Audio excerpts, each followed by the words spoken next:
On est situé en Indre-et-Loire, dans le cœur de la région centre. Je suis sur une exploitation qui totalise 300 hectares. On y cultive 10 cultures différentes, du blé, du colza, du maïs, des pois, des févroles, du lin, dans une rotation assez équilibrée.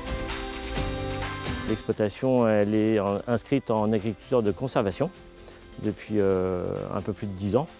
Et on ne laboure plus les sols depuis 25 ans. Nous sommes sur des limons sur argile et on a des problèmes pour faire infiltrer l'eau dans le sol. Donc la particularité de l'exploitation, c'est de faire du couvert au maximum pour faire des racines et donner à manger à toute une série de vers de terre et d'animaux au sol qui nous font une infiltration verticale dans ce type de sol. Mon père est arrivé ici en 1984.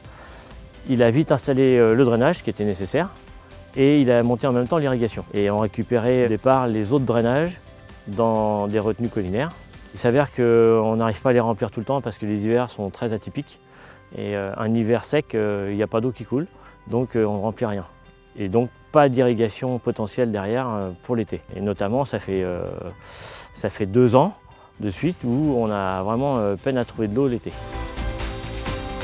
J'ai eu la chance d'utiliser le Besta très tôt, il y a 3 ans. Au détour d'un salon Innovagri, j'ai eu la présentation par son directeur et du coup ça m'a permis d'y accéder rapidement pour faire des essais et puis comparer ce qui pouvait se faire ailleurs.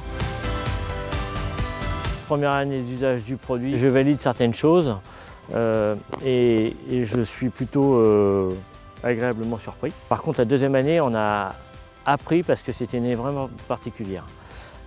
Cette année-là, on a laissé des couverts très longtemps, jusqu'après le semis. C'était des févroles qui étaient au-dessus du genou, donc elles avaient pompé de l'eau de printemps.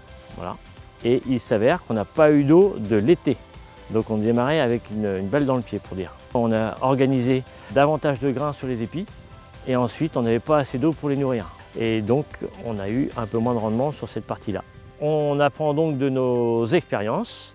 Et la troisième année, cette année, là par contre, on a pris le problème dans le bon sens. Le couvert a été détruit de bonne heure. Et en moyenne, sur l'essai, on était à 12% de gain pour le Besta. Voilà. Donc en termes de marge, ça commence à être intéressant, quoi.